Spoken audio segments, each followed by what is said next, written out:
ഈശോ മിശിഹായ്ക്ക് സ്തുതിയായിരിക്കട്ടെ. ഞാൻ മാണിപ്പറമ്പിലച്ചൻ. ശൂനായ നോമ്പ് 3-ാം ദിവസം. ശൂനായ മറിയത്തിന്റെ വാങ്ങിപ്പ്, സ്ഥലം മാറ്റം അഥവാ സ്വർഗസംവഹനം, അതിനേക്കാൾ നല്ലത് തെയോത്തോക്കസിന്റെ ഡൊർമീഷൻ, നിദ്ര, നിത്യനിദ്ര. തെയോത്തോക്കസ് നമ്മൾ ആദ്യത്തെ ദിവസം കണ്ടതാണ്. ആ തിരുനാളിന് ഒരുക്കമായിട്ടുള്ള മറിയത്തിന്റെ സ്വർഗസംവഹനം അഥവാ മോക്ഷക്കരേറ്റം എന്നൊക്കെ വിളിക്കുന്ന തെയോത്തോക്കോസിന്റെ നിത്യനിദ്ര എന്ന് വിളിക്കുന്ന, അല്ലെങ്കിൽ തെയോത്തോക്കോസ് ഈ ലോകത്തും വാങ്ങി വിട വാങ്ങി അങ്ങേ ലോകത്തേക്ക് ഉടലോടെ പോയ, ആത്മശരീരം പോയ ആ തിരുനാളിന് ഒരുക്കമായിട്ടുള്ള നോമ്പ്, ശൂനായ നോമ്പിന്റെ 3-ാം ദിവസം. നമ്മൾ ഇന്നലെ ധ്യാനിച്ച ആ ഒരു യാമപ്രാർത്ഥന, പഴയ യാമപ്രാർത്ഥനയുടെ ഒരു പ്രാർത്ഥന, അതിന്റെ ഒരു വശം ഞാൻ ഇന്നലെ പറഞ്ഞു. മറുവശം ഇന്ന് പറയാൻ ആഗ്രഹിക്കുകയാണ്. അപ്പൊ നമ്മൾ ആ യാമപ്രാർത്ഥനയിൽ പാടിയിരുന്ന പാട്ട് ഒന്നുകൂടി കേൾക്കാം. നമ്മൾ ഇന്നലെ കേട്ടത് തന്നെയാണ്, ഒന്നുകൂടി കേൾക്കാം. മുള്ളുമരത്തെ ദഹിപ്പിക്കാത്തതിലേറിയ തീ, ശൈലത്തിൽ കണ്ടവനാം ദർശകനാം മോശയെ, പുത്രാഗ്നിയിൽ എരിയാത്തവളം കന്യകയാകും മറിയാമൻ ദൃഷ്ടാന്തം തൻ ഈ ദൃശ്യം. മുള്ളുമരത്തെ ദഹിപ്പിക്കാത്തതിലേറിയ തീ, ശൈലത്തിൽ കണ്ടവനാം ദർശകനാം മോശയെ, പുത്രാഗ്നിയിൽ എരിയാത്തവളം കന്യകയാകും മറിയാമിൻ ദൃഷ്ടാന്തം തൻ ഈ ദൃശ്യം. നമ്മൾ ഇന്നലെ കണ്ടു ഈ പഴയ നിയമത്തിലെ കത്തുന്ന മുൾപ്പടർപ്പുമായി ബന്ധപ്പെട്ട് മറിയത്തും നമ്മൾ ഇന്നലെ കണ്ടു. മറിയത്തിന്റെ കന്യകാത്വം ഇല്ലേ, പുത്രൻ ദൈവം തന്നെയാ, പുത്രൻ വന്നിട്ടും അത് എരിഞ്ഞു പോകാതെ കന്യകാത്വം നിലനിർത്തിക്കൊണ്ട് തന്നെ അവള് പുത്രനെ ഗർഭം ധരിച്ച കാര്യമൊക്കെ നമ്മൾ ഇന്നലെ സൂചിപ്പിച്ചു.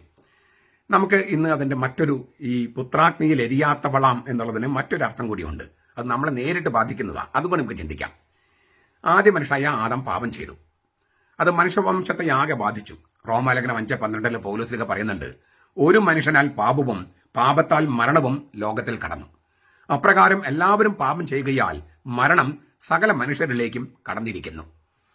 ആദ്യ മനുഷ്യൻ എന്ന് പറയുന്ന ആദാം മറ്റെല്ലാ മനുഷ്യർക്കും മാനദണ്ഡമായിരുന്നു. ആദ്യ മനുഷ്യൻ മറ്റെല്ലാവർക്കും മാനദണ്ഡമായിരുന്നു. എന്താണ് മാനദണ്ഡം എന്ന് പറഞ്ഞാൽ, ഞാൻ എളുപ്പത്തിൽ ഒരു ഉദാഹരണം പറയാം.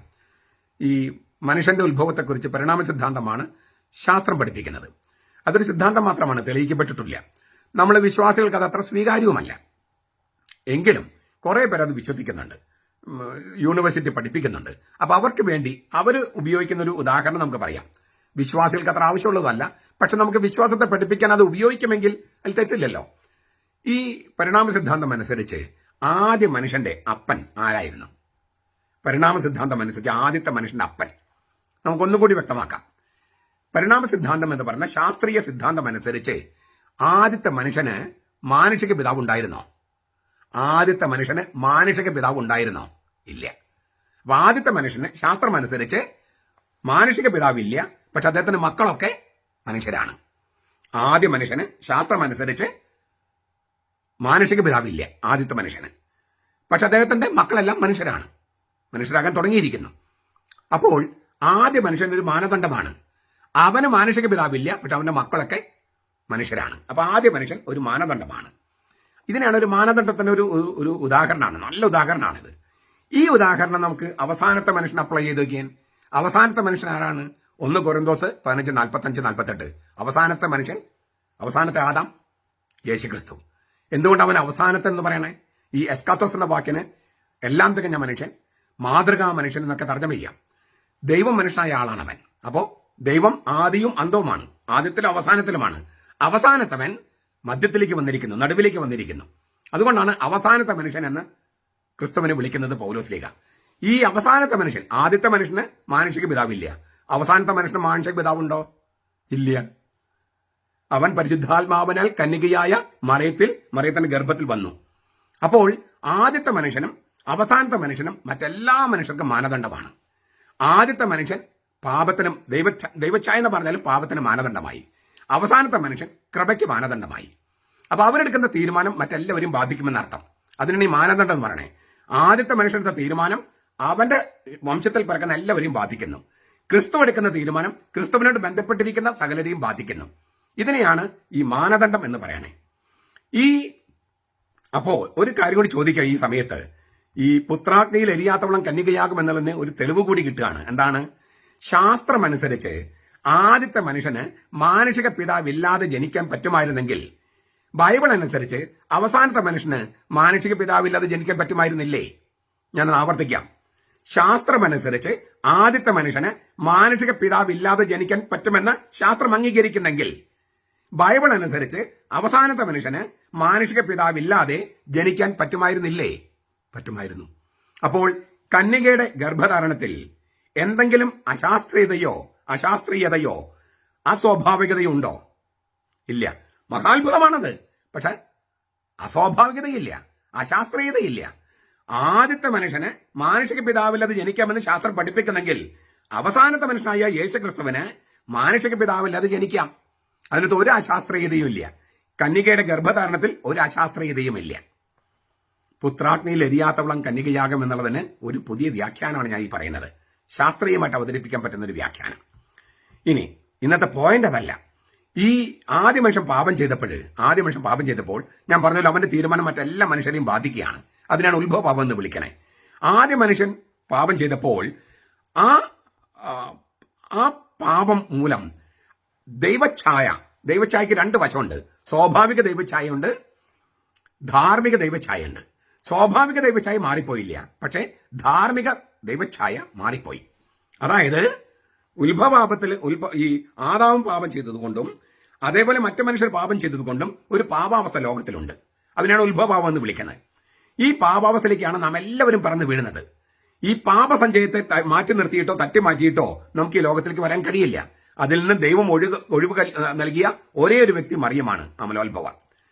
ഈ പാപം ചെയ്തപ്പോൾ മനുഷ്യൻ ആദ്യ മാതാപിതാക്കളും പാപം ചെയ്തപ്പോൾ മനുഷ്യന് ദൈവിക കൂടാരത്തിന്റെ തേജസ്സാണ് നഷ്ടപ്പെട്ടത്. ദൈവിക കൂടാരത്തിന്റെ തേജസ്, പറുദീസയുടെ തേജസ്സാണ് ആദാം പാപം ചെയ്തപ്പോൾ മനുഷ്യർക്ക് മുഴുവൻ നഷ്ടപ്പെട്ടത്.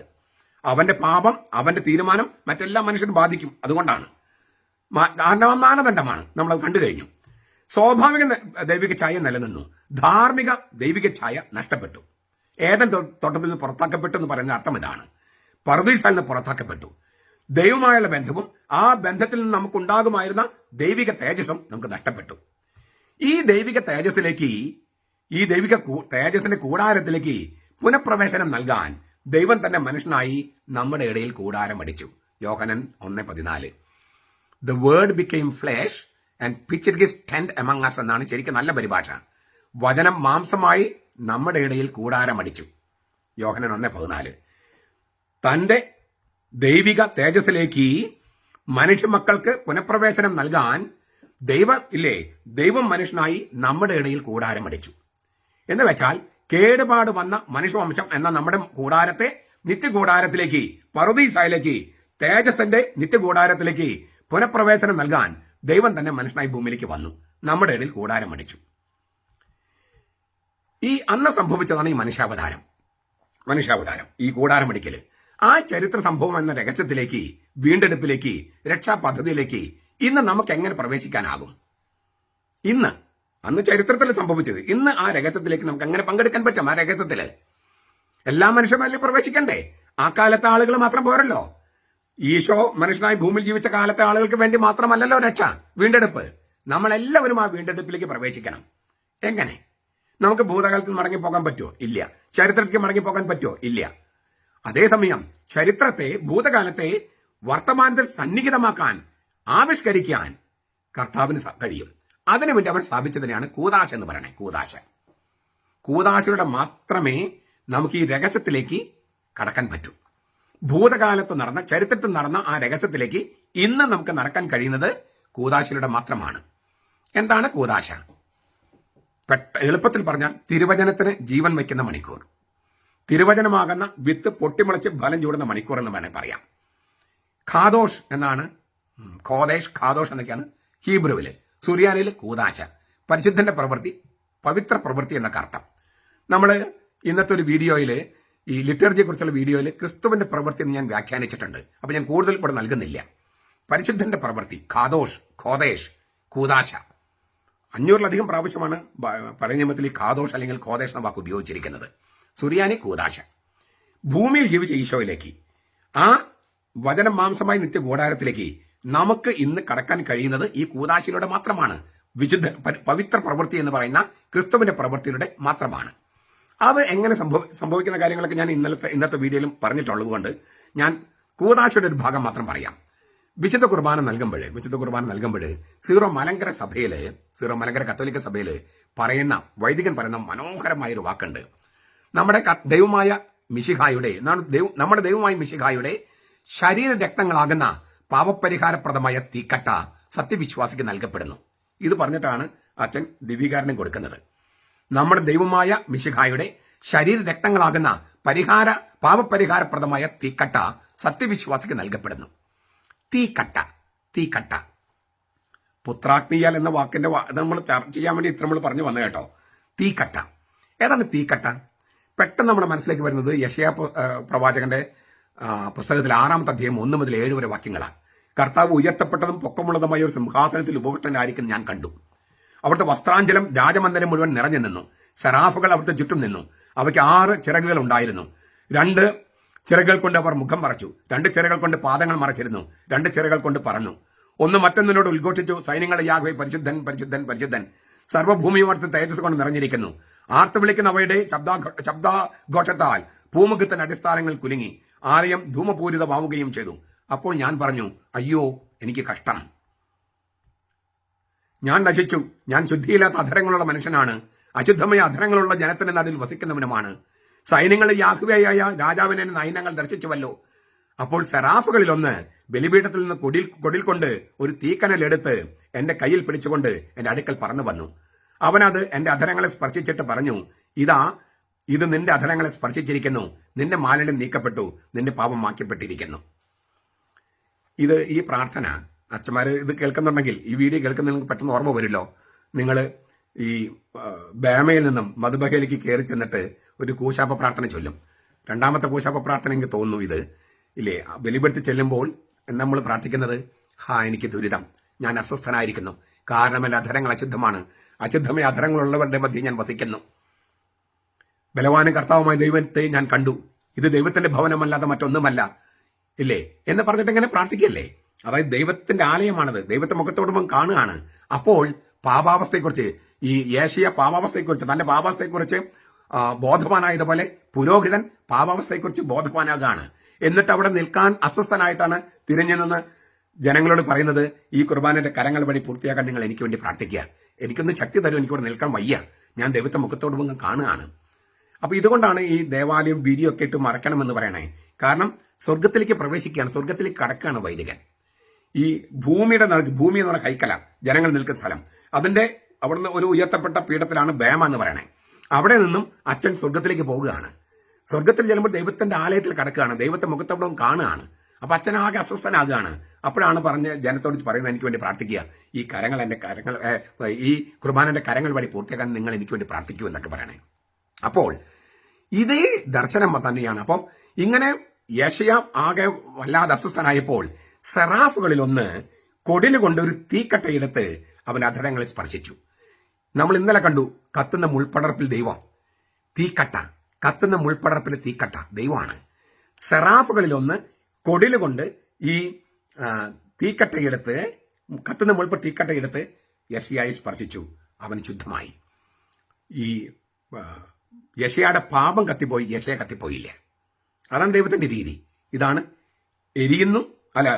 കത്തുന്നു, എരിഞ്ഞു പോകുന്നില്ല. ആ മുൾപ്പടർപ്പ് നമ്മൾ ഇന്നലെ കണ്ടതാണ്.